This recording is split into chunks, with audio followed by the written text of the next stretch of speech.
Hello বন্ধুরা, আজকে চলে এলাম আবার একটা নতুন ভিডিও নিয়ে। আপনাদের কি কামিজ কাটিং বুঝতে সমস্যা হচ্ছে?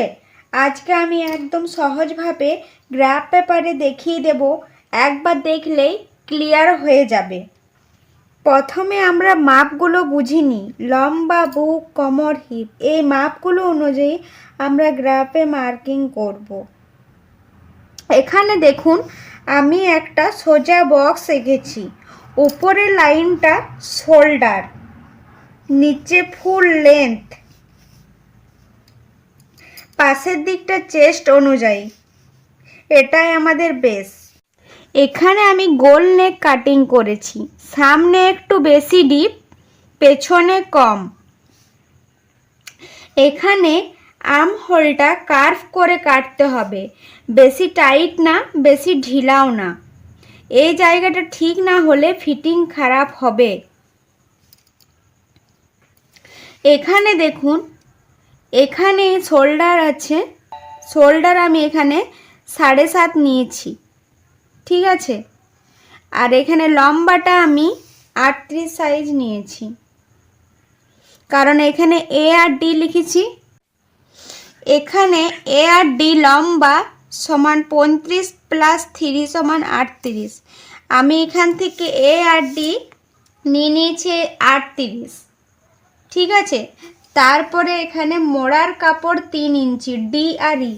এখানে মোড়ার কাপড় 3 ইঞ্চি নিয়ে নিয়েছি, ডি থেকে ই, ঠিক আছে। ভালো করে দেখুন বন্ধুরা, আমি এখানে লম্বাটা নিয়ে নিয়েছি 38, মোড়ার কাপড় ডি আর ই 3 ইঞ্চি নিয়ে নিয়েছি।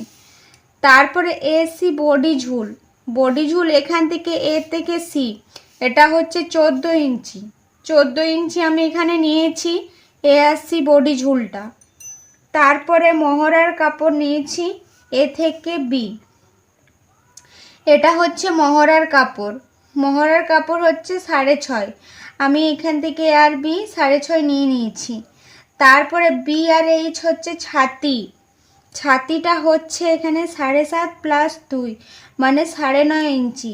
এখান থেকে আমি 9.5 ইঞ্চি নিয়ে নিয়েছি। বি আর এইচ এটা আমি 9.5 ইঞ্চি নিয়ে নিয়েছি এই ছাতিটা, ঠিক আছে।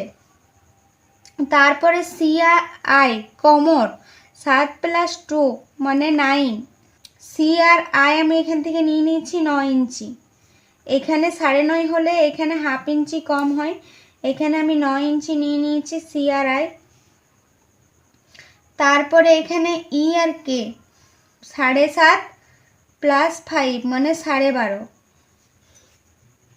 এখান থেকে আমি ই আর কে নিয়ে নিয়েছি 12.5 ইঞ্চি।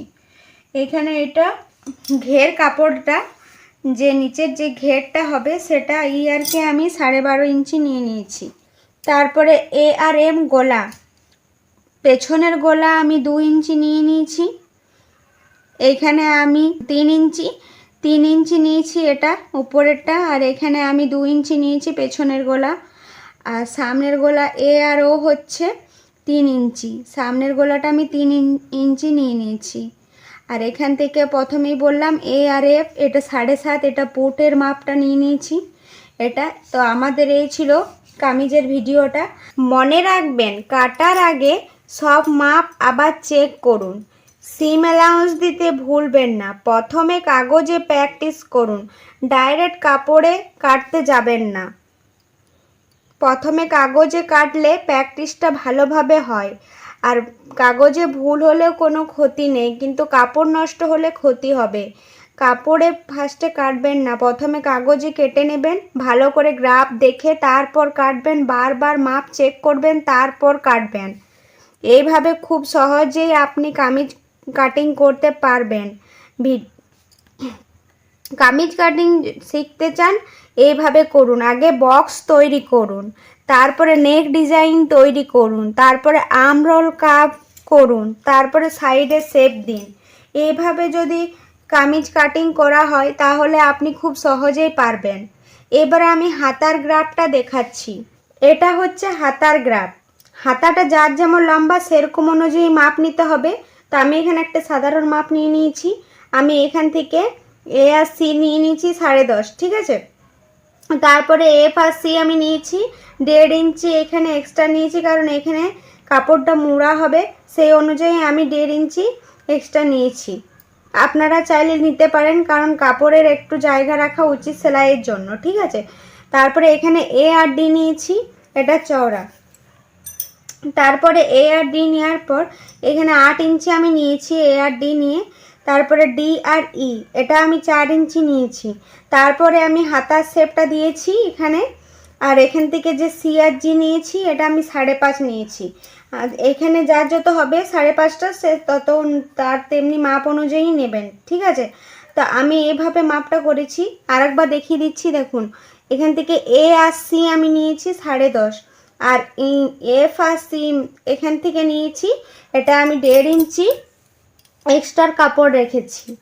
আর এখান থেকে ডি আর ই এটা 4 ইঞ্চি মাপ, এখান থেকে এ আর ডি এটা 8 ইঞ্চি মাপ। এখানে হাতার রাউন্ডটা আমি করে নিয়েছি ভালোভাবে। আর এখান থেকে সি আর জি এটা 5.5 ইঞ্চি মাপ নিয়েছি ভালোভাবে। যার যেমন অনুযায়ী মাপ হবে তার এরকম অনুযায়ী মাপ নিয়ে গ্রাফ করবেন, তারপর পেপারে কাটবেন। তারপর পেপারে ভালো করে কাটিং করার পর তারপরে কাপড়ে কাটবেন, তাহলে ভালো করে কামিজ কাটিং কাটতে পারবেন। এইভাবে খুব সহজেই আপনি কামিজ কাটিং করতে পারবেন। আর তার আগে বলি, ভিডিওটা কোথাও যদি বুঝতে অসুবিধা হয় তাহলে আমাকে কমেন্টে বলবেন, ভালোভাবে আমি আরও ভালো একটা ভিডিও দেব।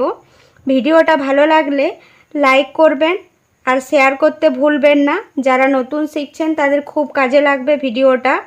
আর ফেসবুক থেকে দেখে থাকলে ফলো করবেন, আর ইউটিউব থেকে দেখে থাকলে চ্যানেলটি অবশ্যই সাবস্ক্রাইব করবেন। আশা করি বুঝতে পেরেছেন। ধন্যবাদ, ভালো থাকবেন, সুস্থ থাকবেন। দেখা হবে নেক্সট ভিডিওতে।